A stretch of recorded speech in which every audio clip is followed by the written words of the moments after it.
we are starting a new series called Chasing Contentment. And it's actually based on a series that my very good friend Jeff Brody has taught a couple years ago. And he gave me permission to use it here. If you haven't met Jeff yet, Jeff is a lead pastor of Connexus Church in Barrie, Ontario. We have a strategic partnership with Connexus. They have been part of our journey since before Groundswell even existed. And I'm super thankful for Jeff and his team and their investment in us, and also Jeff's friendship over the last few years. I need to warn you a couple things about this series. Number one, it's going to be very challenging. We're going to head into a series where we're actually looking at what Jesus has to say about our stuff. So whether that's our possessions, whether that's our finances, we're going to kind of explore this. And Jesus has a lot of challenging stuff to say when it comes to our stuff and our possessions and our money and the money we use to buy all that stuff. And I have a confession to make to you first off this morning before we jump into this. In the 5 years that Groundswell has existed, I'm pretty sure I've never done a series like this because I've always avoided them. And the reason I've always avoided them is because of this. If you are new here today, we're super happy that you're here. Welcome. It is great to have you, and we're glad that you took the step to join us today. I don't want you to think, oh, see, I knew it. As soon as I walked in, this pastor is talking about money. She just wants my money. That's part of the reason why I have kind of avoided talking about possessions and stuff and finances and money over the years, because I never want you to think that we just want your money, because we don't just want your money. This isn't a series about Groundswell wants your money. It's not what it's about. There are a lot of really important reasons why we should be talking about our finances and our money and our possessions in church. And here are a couple reasons for that. One, it's because you are talking about it. Like, you are talking about it. Every other day, we are talking about our money, what we can buy, what we can't buy, what we can afford, what we can't afford, what we're investing, what we're not investing, how much that house is going to cost, how much groceries cost. Like, we are constantly talking about our money all the time. And the second reason why it's important is because we want you to live a content life. And we believe that contentment can be found in Jesus. But our money and our possessions and our stuff and our striving towards that, it can impact that contentment that we believe Jesus wants for all of us. And regardless of where you are today, whether you feel like you have more money than you know what to do with, or you feel like, I wish I had more money than I knew what to do with, I think regardless of where we are on that whole spectrum, I fully believe that Jesus is going to speak to all of us through this series, that he has something really important to say to all of us. We live in a consumption-based society. We just do. Like, all you have to do is think about it. I came home the other day, and there was a package sitting outside my door. I came home from work. There's a package sitting outside my door. This probably happens to a lot of you too, right? Some of you know the Amazon delivery person by first name, right? I saw this bag, and I remember looking at it thinking, what did I order? Has that ever happened to you?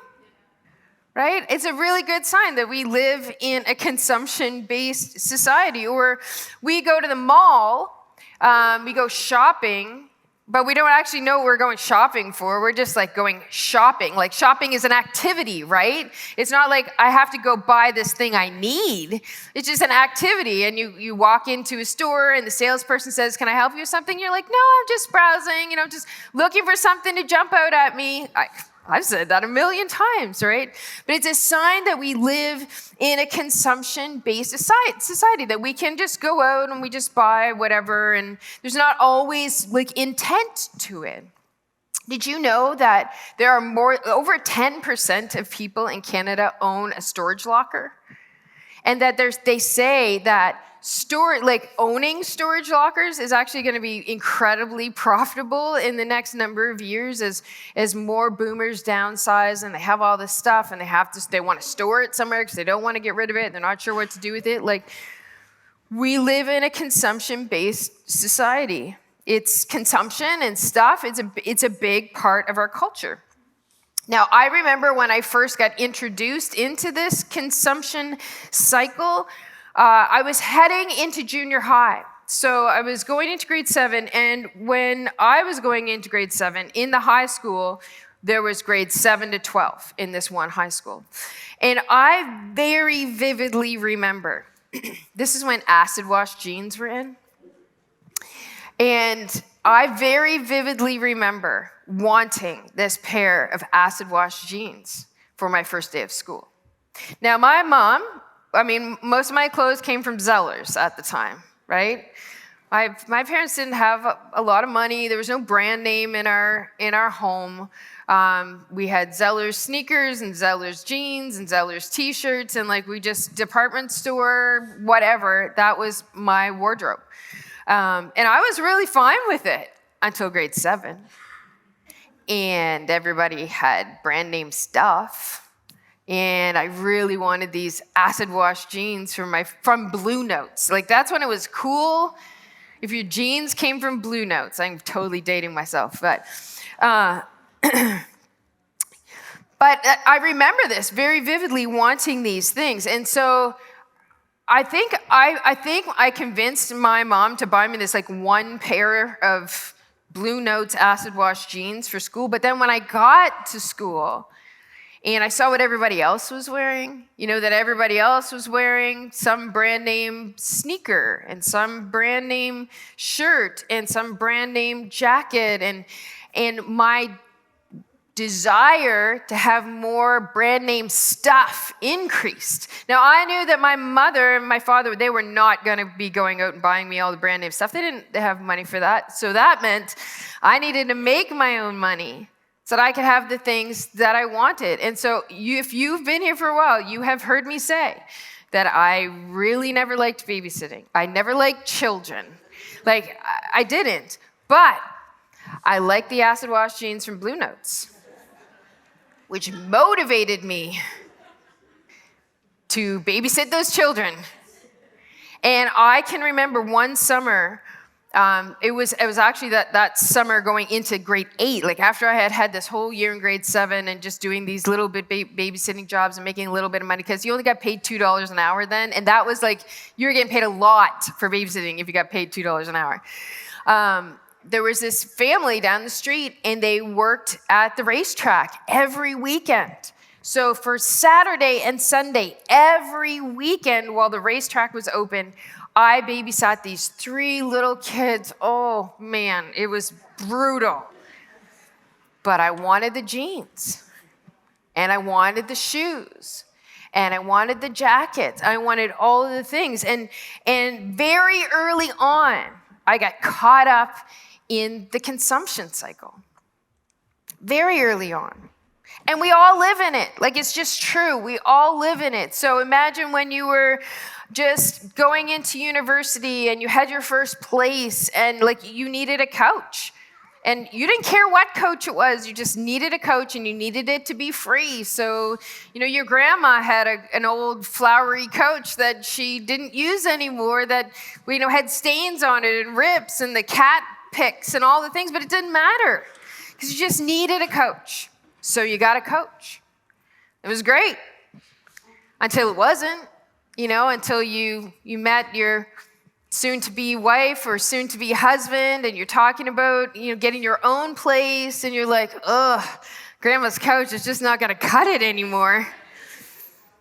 And so now you want to buy a couch, or you don't have a lot of money, so it's got to be something reasonable. So maybe you go to IKEA and, you get an IKEA couch to start with. It kind of whatever the lowest base model thing is, but you actually buy a couch this time.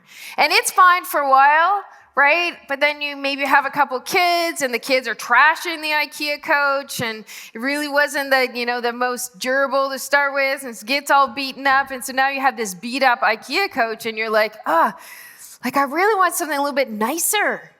My kids are getting older. They're not going to trash the coach anymore. And so then, then you're shopping for a coach, right? You're looking around. You're trying to find the coach that you want because now it's an investment, right?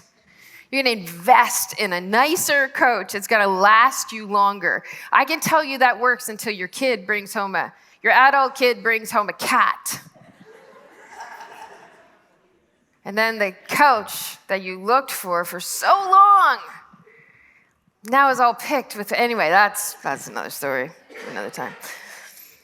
But you get it, right? Like, we live in this consumption cycle. And it starts out fine, right? You're okay with whatever. But then the marketing is being fed to you, It's just fed to you constantly. There's one better. There's one newer. There's one that you would like more, that does more stuff. Like, it's just being fed to you all the time and all the time. And we justify it. I do this. This series is as much for me as it is for you. I do this. I justify things. I say things like, oh, I've worked really hard. I deserve that. Right? Oh, but it's on sale. I'm never going to get a better deal than this one. It's on sale. I got to buy it right now. I can't miss out on it. Or, this is much better quality. It's going to last me longer. So it's worth spending the extra money. We have all of these phrases that we use to convince ourselves to kind of continue in this cycle. And then we're feeding the cycle. We're feeding the cycle too. The cycle of consumption is one of the ways that we chase contentment. We think that if we just get the next thing, that it'll make me feel better. And, sometimes it will for a moment, right? We'll get that hit for a moment, that it'll kind of make us feel better. That if we just kind of buy the thing that we want, we'll get this kind of immediate hit until we don't. Until a better thing comes along and we want that. Until, we want a bigger house or a nicer car or a better phone comes out, the newest version of that iPhone comes out. And all of a sudden, the dissatisfaction, it starts to creep in again. And then we're in this cycle of being dissatisfied and chasing contentment, and being dissatisfied and chasing contentment. So here's the problem with a consumption-based life. A consumption-based life leaves you consumed. It leaves you consumed. It often leads you into workaholism. A consumption-based life can lead you into over-leveraging ourselves so that we can buy those things that we think we deserve. It can lead us into increased anxiety because now we're worrying all the time about how we're going to pay for that, how we're going to manage that debt. A consumption-based life can leave you continually unhappy because you always want the next thing.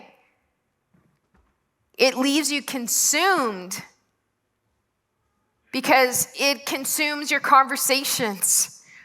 It consumes your mental space. It consumes your relationships because you're always fighting with somebody about money.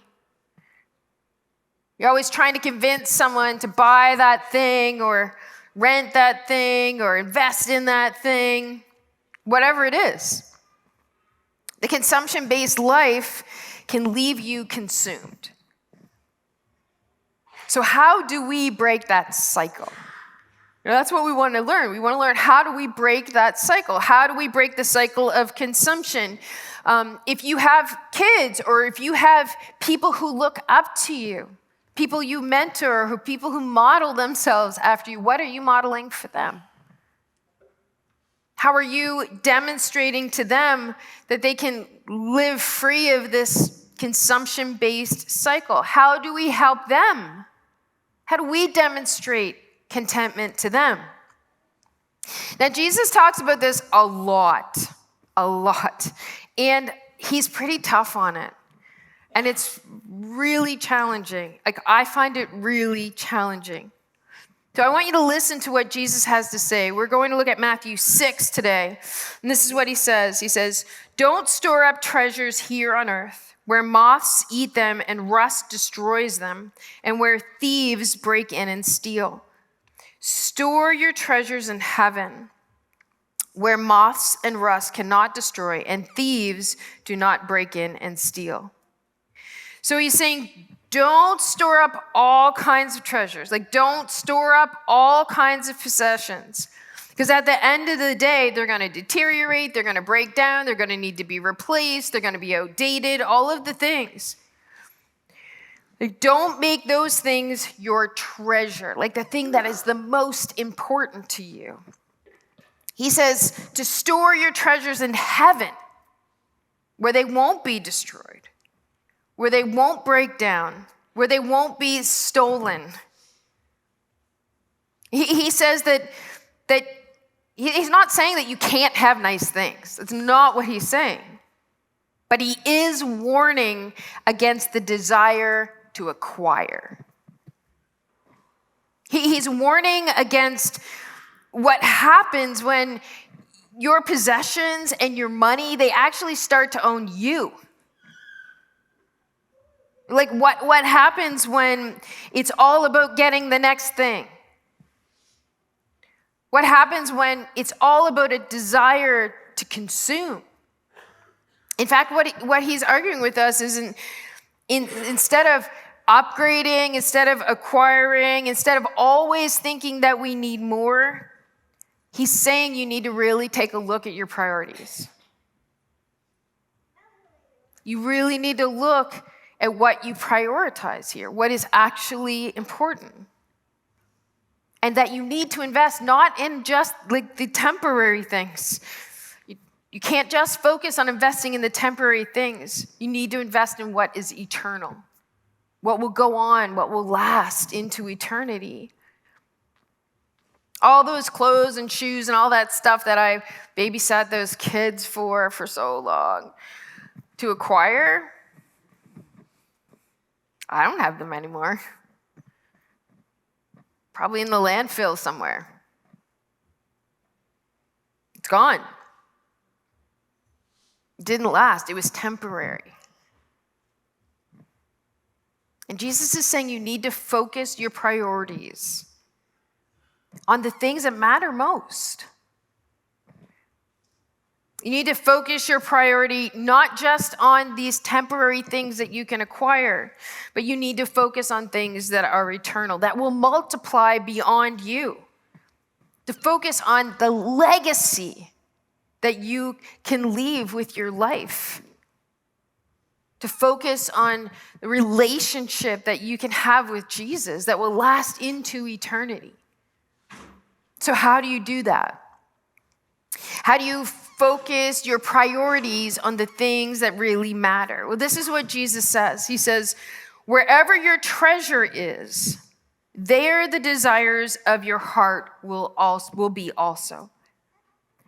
So instead of focusing on what's temporary, that's eventually going to fall apart or get thrown out, replace all that. Focus on what you really need to treasure.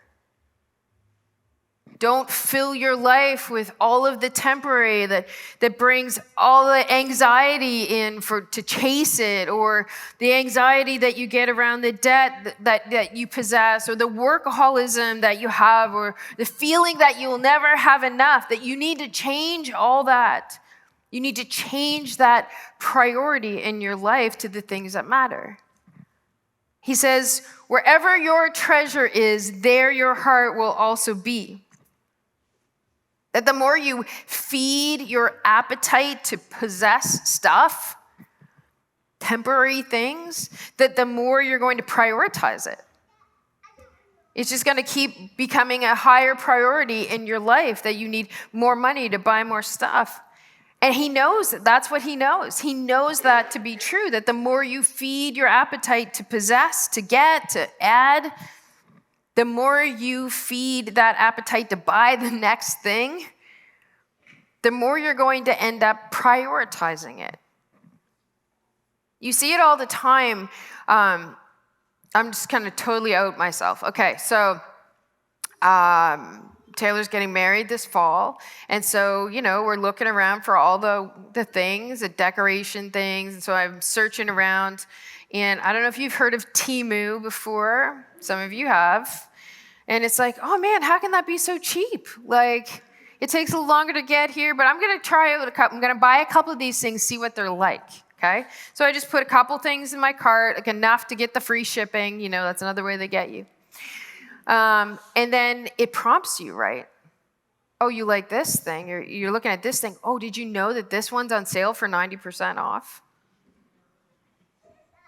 And then you click on that. Well, 90% off, like, ooh, it's a steal. I should try that. And it keeps going, right? And you start prioritizing it. And marketers know it. Like, it's showing up in your feed now. Temu is all over every feed that I open up. I just can't even open them. But we start to prioritize it. We're like, I need to buy the next thing. And Jesus knows this about us. He knows. He knows that wherever your treasure is the steering wheel of your heart. And if you're treasuring stuff, your heart's going to steer you in that direction. And we see it, right? We see it because some of you, maybe you have or have had teenagers. And these teenagers, they get their license. And for the very first time, they're going to take your car by themselves, right? Now, I don't know if it's the car that you treasure or if it's the kid that you treasure. Either or, maybe it's both. But your heart is following what is happening here, right? Like, you're staying up late because you're concerned, right? You're concerned. Well, did they make it home? Did the car make it home in one piece? Did they make it home in one piece? Your heart is with that child or with your car, I don't know. Your heart follows your treasure.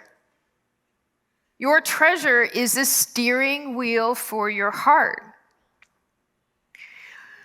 When Jesus is saying this, what he's saying is, if you want to change your priorities to the things that matter the most, you need to figure out what they are. And you need to put your treasure there. You need to put your money there. You need to put your investment there. You need to figure out what those things are. Now, at this point, we're saying, okay, Jesus, we got this, okay? We got it. We're gonna give our money. We're gonna prioritize how we spend our money. We're gonna give some of our money to the things that are most important, the things that are eternal. Like, that's what we're gonna invest in. The things they'll keep me balanced, right? Like, I can buy my stuff and I can give there'll be a better balance there in my life. I get it. I'm like, that's what he's saying to us, right? Yes, but here's the thing. Jesus now takes it to the next level, because this is what Jesus always does when he's pressing into something that he needs to hammer home for us. He takes it to the next level, and it's actually way bigger than just keeping us balanced. He says, your eye is like a lamp that provides light to your body. When your eye is healthy, your whole body is filled with light. But when your eye is unhealthy, your whole body is filled with darkness. So what is he talking about here? Because he was just talking about treasures, and now he's talking about eyes. So what does this all mean? So in the Jewish culture of that time, people often thought that your eye was light to your soul. Maybe you've even heard that saying before. And so if you had what they would call a good eye, you were a kind person. You saw the world through the lens of generosity.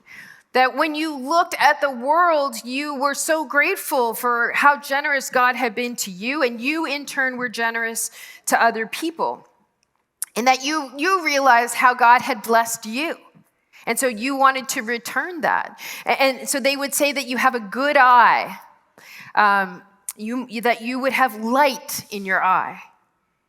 But if you had an eye that was bad, so if you had an eye that was dark, you were the kind of person who was envious.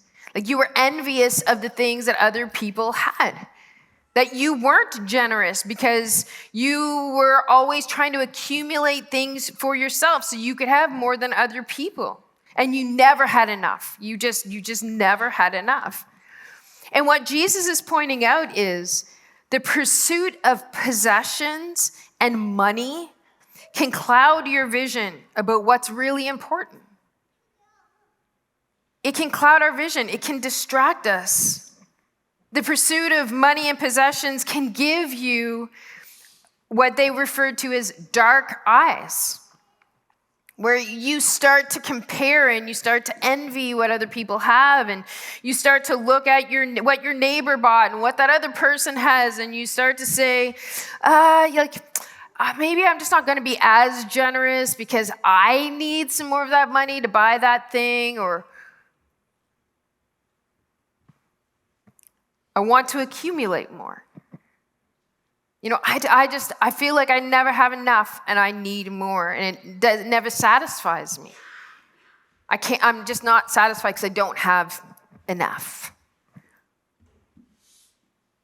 And we're saying like God isn't enough to satisfy me. So I need more money and I need more wealth and I need more possession, and somewhere I'm going to end up being truly satisfied. In some ways, what Jesus is saying is what you kind of deem important in your life. It directs how you manage your money. It won't take you long to figure out what that is. You just think about your stuff, and it's going to point you to what you deem to be the most important. And then he says something else that's even more challenging, as if he hasn't been poking at us enough to this point. He says this next. He says, and if the light you think you have is actually darkness, how deep that darkness is. He's kind of saying you might be fooling yourself.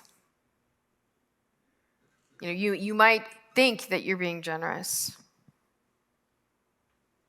You might see yourself as a follower of me. You might see yourself as a kind person who's generous.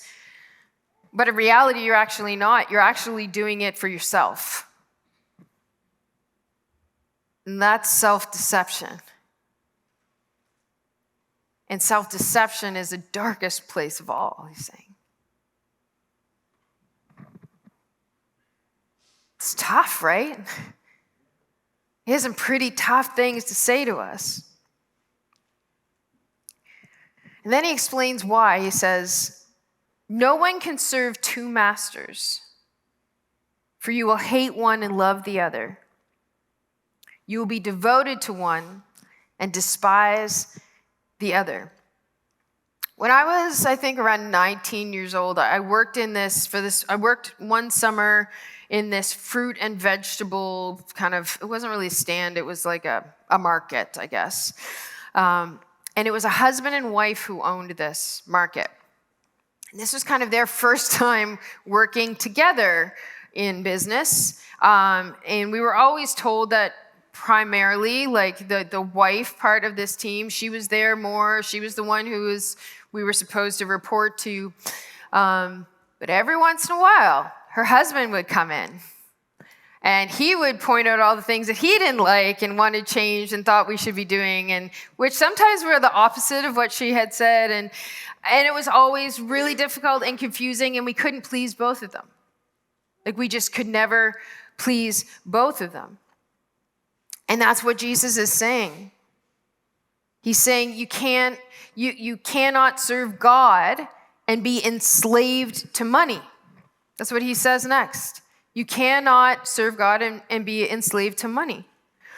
And the reason he uses the word enslaved is because the word that is translated money here, it could actually be translated mammon. Now, mammon was the god or kind of an idol at that time of wealth and money and possessions.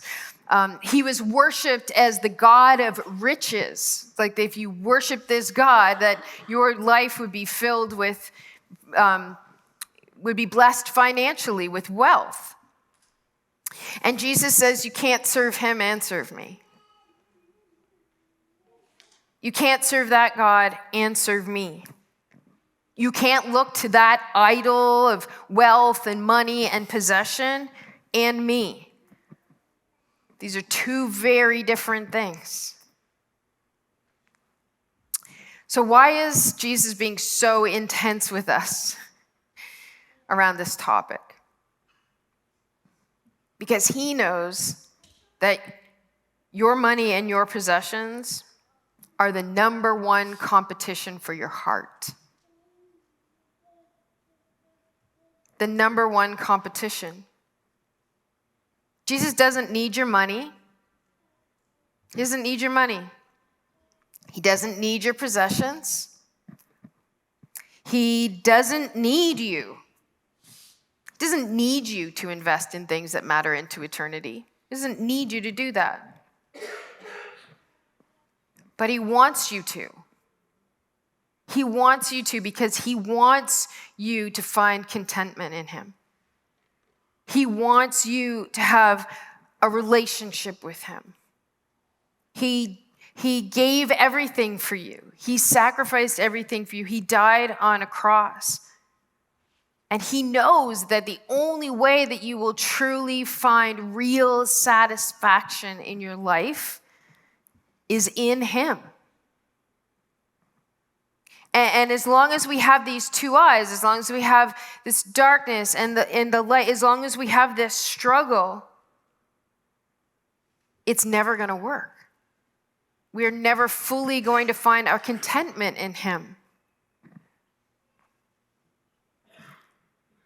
Jesus is kind of giving us two options here. He's saying, like, you have this one option where you can serve this God of money and wealth and possession. You can idolize this God who doesn't know you, who doesn't love you, who doesn't care about you, who brings anxiety into your life and stress into your life. You can do that. You know, that desire to always upgrade to the next. You can live in that space, or you can trust Jesus, who knows you, who loves you, who died for you, who will provide for you, who wants the best for you, who is the only one who can truly satisfy you, the only one who can truly give you the contentment that you long for.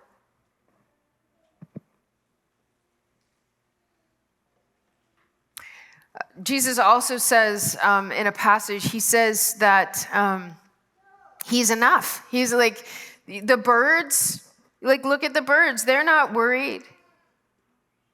They're not worried about finding enough food. Look at the flowers. Look at the lilies. They're not worried. They know that they're not worried that God won't provide for them. And he's telling us, don't worry about possession and finances, that God will provide for what you need. And you need to trust the fact that he is enough. And that's really what this is about. It's about trusting him, trusting in the fact that no matter how much you have or you don't have, Jesus is enough. And the way that we prioritize and the way that we put him first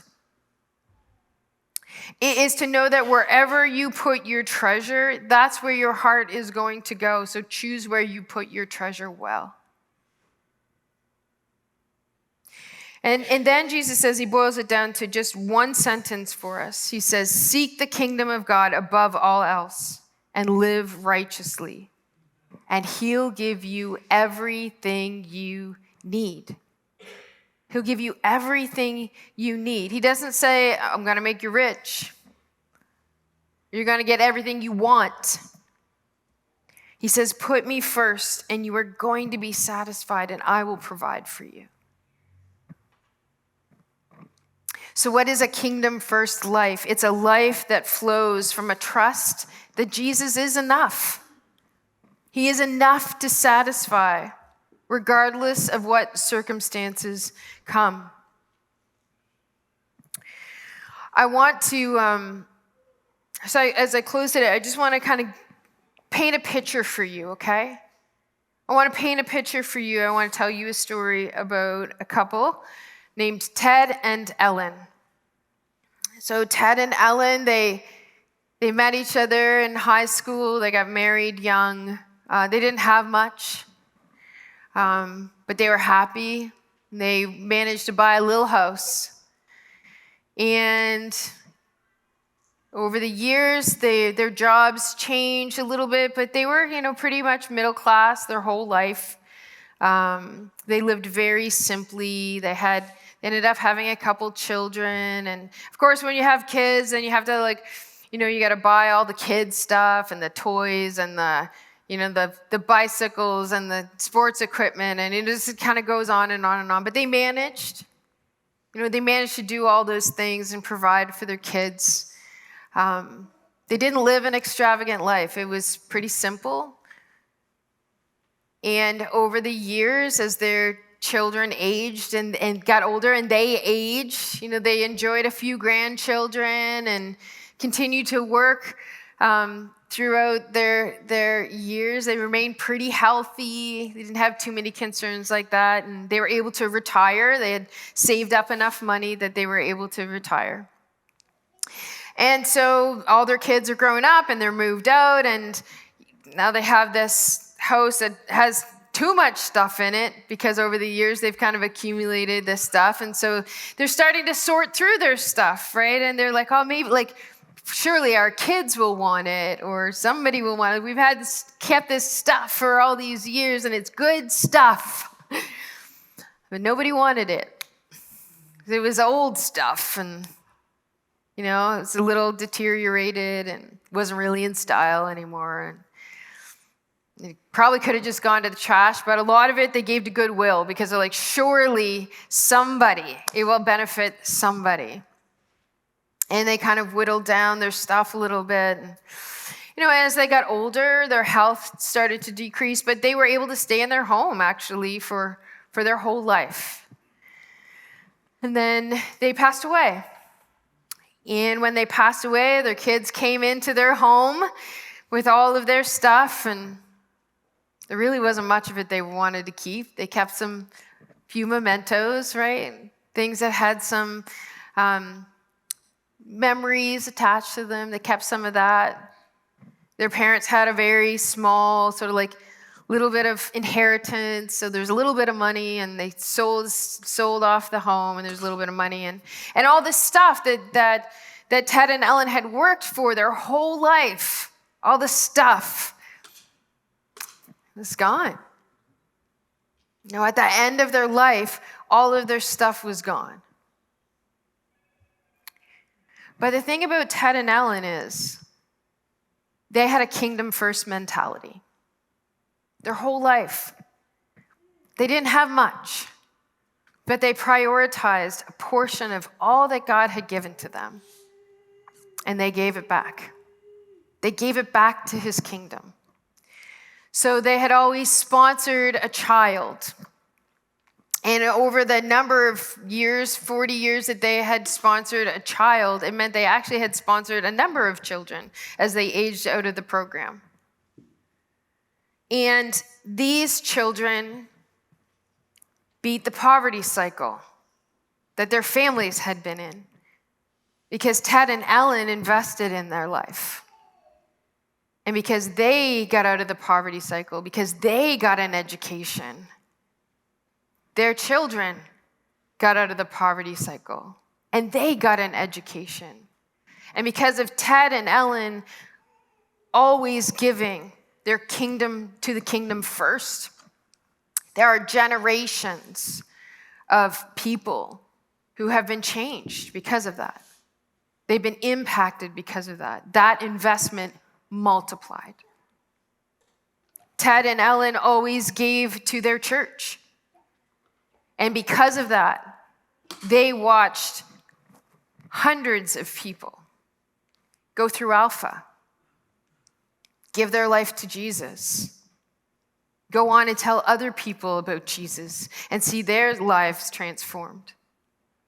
And because of Ted and Ellen faithfully giving to the kingdom first, God multiplied that out in the lives of other people.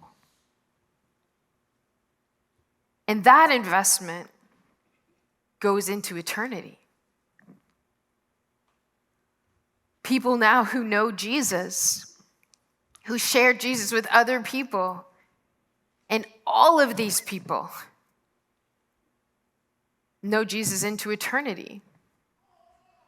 Not to mention that they went into being teachers and doctors and missionaries and working at Walmart and working in the school system and being janitors and all these jobs that people did over time. And they brought Jesus everywhere they went. And they blessed all those people too. And this kingdom first mentality that Ted and Ellen had, where they designated a portion of all that God had blessed them with all the time, no matter what, no matter where they were in their journey, God took it and multiplied it in ways that had an eternal impact. And in eternity, all of these lives were changed and transformed because of Ted and Ellen. And that can't be destroyed. And it doesn't rust. It doesn't fall apart, and it doesn't need to be replaced. It lasts into eternity. And that's the kind of stuff that really matters. And this is what people with eyes of light can see. This is a kingdom first mentality. And so why is it so hard? Why is it so hard? Because I know it's hard. Why is it so hard? Because it's easy to give God control of the things that you can't control, right? So your grandmother has cancer, or Taylor wants to have an outdoor wedding and I can't control the weather. It's just like, God, it's up to you. It gets easy for us to trust God with the things that we are completely out of our control. But it's hard to give him the things that we feel like we have control over. And our money and our possessions, and we feel like we have some sort of control over it.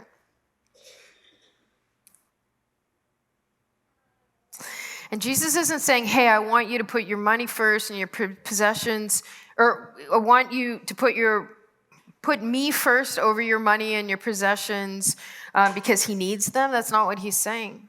It's because he wants your heart to be satisfied. He wants you to live a content life. He wants you to be content and satisfied in him. And that's why it's important. I invite the band to come. Contentment isn't found in consumption. It's found in Jesus and in his kingdom. That's where we find contentment. It's not that we can't own things. It's not that we can't have nice things. It's not what he's saying. He's saying don't live in a consumption-first life because it will leave you consumed in the end. Whether it's consumed with anxiety or workaholism, it consumes your life, but a kingdom-first life not only creates contentment in your day to day. Imagine living content in your day to day. Not only creates contentment in your day to day, but at the end of your days, it leaves you with a legacy. A legacy that goes on into eternity. That could impact so many other lives than just your own. Jesus wants you to find contentment in him today. And so for some of you, maybe you're here and you've never really taken that step in your life to put your trust in Jesus, to believe that he is who he says he is, that he came to sacrifice himself for you, that you could have a relationship with him. And maybe you've just never taken that step in your life yet. And maybe that's what God is inviting you into today, is that you could take that step with him, that you could put your trust in Jesus today and begin to grow in your contentment through your relationship with him. Maybe that's where you are today. And if it is, all you need to do is acknowledge Jesus for who he is, the sacrifice that he made for you, and allow him to lead your life. And maybe you're here today and you're like, I'm like, Tammy, I hear what you're saying. I hear what you're saying, but I'm struggling. Like, I'm really struggling. And there's a lot of people who are really struggling right now financially. I just want to encourage you to spend some time in prayer and just ask the Lord to tell you what really matters. What is it that is really important? What is it that you can invest in that will multiply into eternity? And whatever he tells you, do that. Do that. And there are others of you in here where, maybe you're doing well financially and you've been struggling. Like you felt this tension of like, what do I do here? Like, I want to make a difference.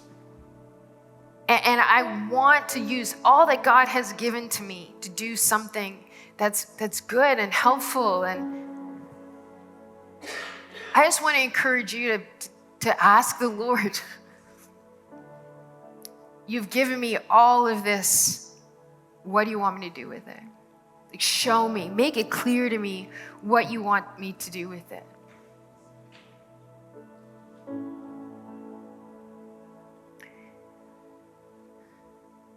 Can you imagine what the world would be like if everyone was content? Content. Not rich, not famous, content. That we could wake up every day and be like, oh, this is a good day. Because Jesus is for me. And he is with me. And he has a role for me to play in eternity. That maybe he has something that I can do that would impact someone else's eternity. Can you imagine what it'd be like if we could wake up every single day and be so excited about that? That's what Jesus wants for you. Not your money, not your possessions. He wants you to be content in him. And he wants you to know that you have a role to play. You have a role to play bringing more of his kingdom here to earth. You have a role to play in someone else's eternity. What an amazing privilege that is. Could we wake up every day and see it that way?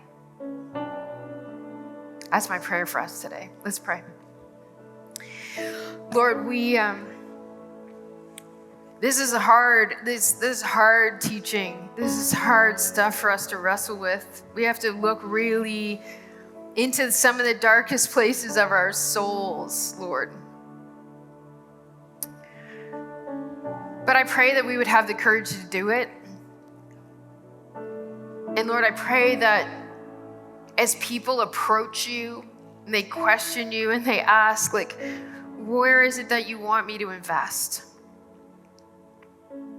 Where in my life is going to have kingdom impact into eternity? Lord, I pray that you just be really clear with us. Be really clear with us. Speak loudly.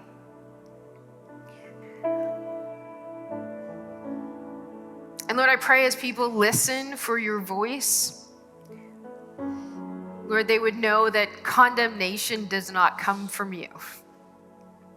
And so if that's what they hear, it is not you speaking. But that, Lord, there is an invitation for every single one of us to join you in the work that you're doing here on earth. And so, Lord, would you help us? Help us to listen. Help us to be brave enough to take the step that you are inviting us into, so we could see more of your kingdom come here. We pray these things in the strong and mighty name of Jesus. And everybody said, amen. Would you stand with us?